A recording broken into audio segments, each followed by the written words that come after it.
If you always wanted to have and raise your own pigs, starting with cute little piglets that grow up to be really delicious, tasty bacon, and to do all this on your own homestead, and you've been trying to figure out where the right place to start is and when the right time to start is, that time is now.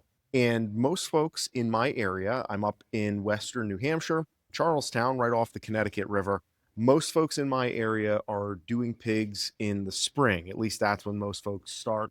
And I get a lot of inquiries in February and March about, do you have any piglets and what breeds should I get? And what do you think about this electric fence charger? And which breed is the most docile and the best for keeping on a homestead? And these are all good questions to ask, but they're about 6 months too late by the time I normally get them. In this video, I just want to talk to you about some opportunities to get in early on getting everything buttoned up and ready to go for piglets in spring of 2026. And I'm actually in the process of working on a video series here on YouTube about breeding piglets for some of you that are involved in kind of going the next step beyond just raising your own pork, but are actually ready to start breeding your own and playing with the genetics a little bit. I'm in the process of creating this video series, and I hope that you'll join me here by subscribing to our YouTube channel.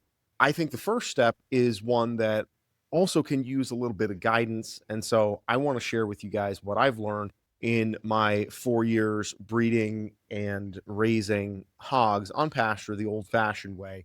Right now is the time to be looking around in your area for a breeder who is breeding the kind of animals that you like and that is raising them in a way that aligns with the way that you intend to raise them on your farm. So, a lot of people make videos about what the best breed of pig or piglet is going to be. And there's some room for discussion there. Everybody has their own breeds that they like and dislike, and they all have decent reasoning behind that.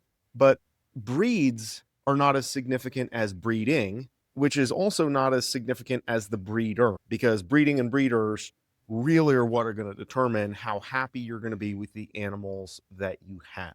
And if you're anywhere in the Northeast, I actually want to invite you to come to Rowan Ridge Farm here in Charlestown, New Hampshire, where we're going to be doing a Homestead Pigs 101 course. And it's going to be 2 days where we're going to spend the weekend of October 25th and 26th. And we're just going to go through all the nuts and bolts of feed, breeds, infrastructure. We're going to talk about personality. We're going to talk about getting the right temperament in the animals that we want, talk about finishing them and feeding them in a way that's going to be most productive, free sources of feed, supplemental things that we can give them to eat that maybe doesn't cost us anything, like waste products like whey from cheese manufacturing or spent grain from brewing beer, that type of thing. We're going to go through all of that stuff to get you guys up to the point where you feel comfortable making your first purchase, getting pigs and getting them out in your own property. And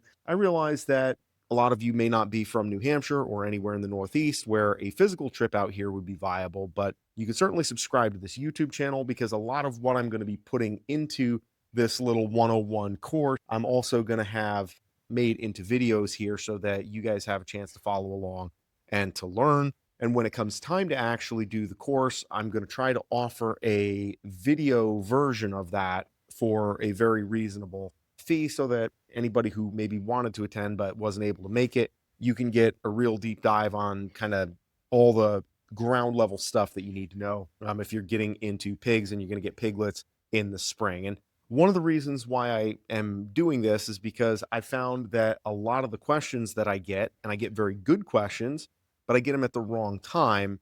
You need to be asking those questions 6 months before you're going to be actually making the purchase. And a lot of folks are really worried about what breed of pigs I should be getting. And a good way to assess that, because being honest, I've gone through a handful of different breeds. These little guys here are Gloucester Old Spot crossed with Tamworth. Both parents are purebred, so it's a F1 cross, meaning that both parents are purebreds. And the resulting cross is a hybrid that's going to grow faster, going to be hardier, more resistant to disease, and it combines some of the better qualities on both the maternal and the paternal side. But at the end of the day, a lot of the breed that you prefer comes down to your branding, your preferences. And in order to find that stuff out, you kind of have to go out there and see.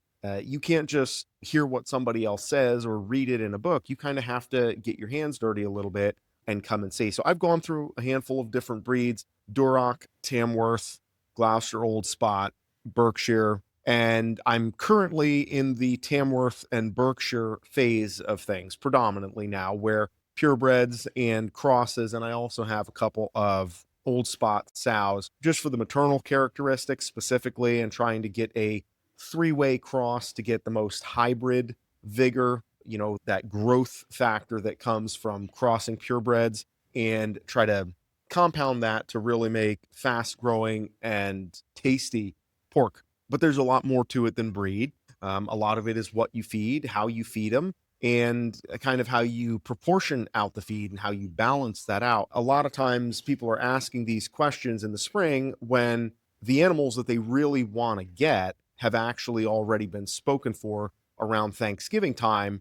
And now you're left trying to clean up the scraps and say, oh, well, what do you have available? It's not really what I wanted, but we can make bacon out of that. So we'll go for it. And my goal is to try to get more people thinking ahead and get involved with the process, getting to know a breeder and develop a relationship with a breeder before you're at a time where you're trying to make the purchase. And then once you have that relationship established and you have piglets available and reserved, then you're able to go and get everything set up and prepare throughout the rest of the fall and the spring and get everything ready. And when it's time for you to bring home your first set of piglets, they're going to be exactly what you wanted, exactly what you were looking for. And you've already had some time to build a relationship with the breeder and study how the parents are doing and see the environment in which their parents are thriving, and make sure that's an environment that roughly represents the way that you're going to be raising pigs. So if you're going to be raising pigs on pasture, having pigs that are kind of raised in a concrete slab environment that don't really go out and that are managed in a more traditional industrial fashion, that's not going to be necessarily as useful to you as animals that were, have a couple of generations preceding the piglets that you're buying, that have been born and bred and raised out in the dirt, out on pasture, and in temperature extremes that your animals are going to be used to. And so you have some proof of concept that's already established, so that leaves you with less worrying that you need to do. I got a few emails from some folks that asked me and said, we're looking to do piglets this spring, and can we come and spend a day with you on the farm and see what it's all about? And I started thinking, I see a lot of questions around on forums, and YouTube videos are great, but there's a limit to what you can realistically do in a YouTube video. But if we have a day together or 2 days together, better yet, where we can sit down and say, okay, here's a syllabus. These are the things that I have in mind to talk about. And I want to hear what questions you guys have, what concerns you have. Let's put our heads together and spend 2 days hanging out with the pigs, looking at the piglets, maybe doing a couple of castrations so that people can get a handle on that.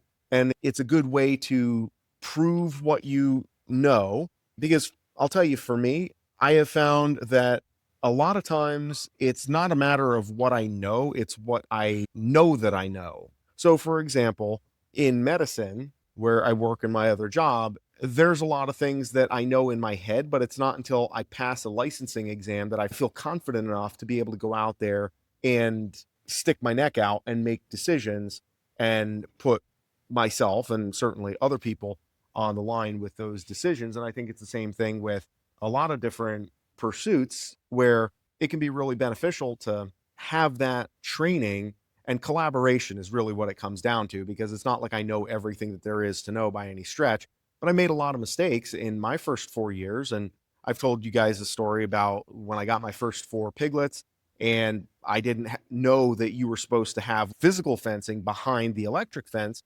And so I just strung up some electric wire, and I put 4 3-month-old pigs that were like 50 to 70 pounds down in that little square of electric wire. And I was like, okay, well, done deal. Let's see what happens. I threw a little corn in there, and pigs immediately went right to the wire, poked their heads through it, got zapped and they all ran across down the road. And I spent the next couple of days having to round those pigs back up and meet some of my neighbors because it was right after I had just moved in. And it was like watching $800 just evaporate in front of my eyes as I was chasing these animals down the road. And you can do that. I mean, you can learn that way and make mistakes, but I think that time is really precious too. And the older that I get, the more I value my time. And so when I have a chance to collaborate with other people and have conversations in a communal setting and kick some of the stuff around, I think there's a lot of value there. And that's what I'm hoping to do. This is kind of an experimental concept because in my area, I don't see a ton of these types of courses. And I think in some ways, like some people are afraid to ask for help because beyond just popping a question in on the New Hampshire Farm Life forum on Facebook, where a lot of people will ask questions, and then depending on the answers you get, some people will take you seriously, some people will bag on you, some people will tell you that you're stupid for asking the question. For example, people ask questions about breeds of pigs because this is one of the most common questions that I see on the Facebook pages. One person asks about this breed or that breed, and then some people are like, you shouldn't even be asking this, you should get this breed. Some people say, oh, it doesn't matter at all. Other people are like, I hate this breed, whatever you don't get the Mangalitas or the old spots because they're lard pigs, and they just bag on these breeds. And the reality is somewhere in the middle, because how do you know what's the right breed for the person that's asking, right? For some people, an old spot might be an absolutely outstanding choice because they're not looking for an animal like a Duroc that's going to go to market in 6 months and get off their feed bill immediately. Maybe they want one that's going to be a little slower paced, a little bit more docile and gentle. I mean, I'm sitting here with these little Tamworth crosses. These guys are sweethearts. They're totally cool. Here's Mama. She's hanging out with us and she's not disturbed. There's not one size fits all answers. And I want to build community around people getting started in farming and try to do as much as I can to support that, because farms are not perfect. This farm certainly is not perfect. I am certainly not perfect. But what I found is that the more opportunity that I've had to learn and collaborate with other people, that always adds something to what I'm doing. And being candid, I'm an educator. I've been an educator in various professional contexts. I worked as a climbing guide for over a decade, which is teaching people how to tie knots, how to place anchors, how to rappel off of things, how to not die in a vertical environment. And I spent about a decade doing that. Now in nursing, I work as a registered nurse. And tomorrow, when I won't be sitting in pig waste and hay, I'll get cleaned up and go to the hospital, and I'll be diabetes educator, where I'm going to be teaching people at the hospital about this is how you manage your diabetes and take insulin and regulate diagnostic devices and the sensors that we wear to tell us what our blood sugar is doing, and how to not die from an overdose on insulin, because insulin's really dangerous. But I educate people about that stuff, and none of it is brain surgery. Like, you can go out and learn all of that stuff without talking to someone like me or subscribing to a YouTube channel like this. But my goal is to get as much of this out there. And even if this makes people say, hey, I don't need his help, I can just go ahead and do it anyways, I'm going to go for it and just do it without that clown, then to me, that's a win, because I really want to see more of you guys that are interested in having pigs, interested in getting your own little piggy pile to be able to hang out with, and to be able to raise, to fill your freezer with, and to give you something to do. Because honestly, there are a few things that are more entertaining than just coming down and playing with the piglets, seeing what they're up to. This time of day, they're kind of getting wound down for evening, but it's pretty nice. And I want more people to have that, and also to build our food supply chain so that we are feeding our community, so that more people are eating better quality protein that's coming out of their own backyard or your neighbor's backyard, so that we're having less Smithfield pork and more pork from your neighbor's field or your own field. This absolutely is something that you can be doing. And if you have chickens and you're interested in kind of taking that next step into bigger protein, and you want some bacon to go with your eggs, this is a great place to start. I'm Stephen Riker. This is the Rowan Ridge Farm YouTube channel. Subscribe to our channel, and I will put a link down below to our email list if you're interested in getting the video seminar when we do the class at the end of October, and you want to have a way to get access to that. I can make sure that you guys can get that. And in the meantime, I'm here to answer questions, and I am looking forward to having this conversation with you guys right here as we make America farmers again.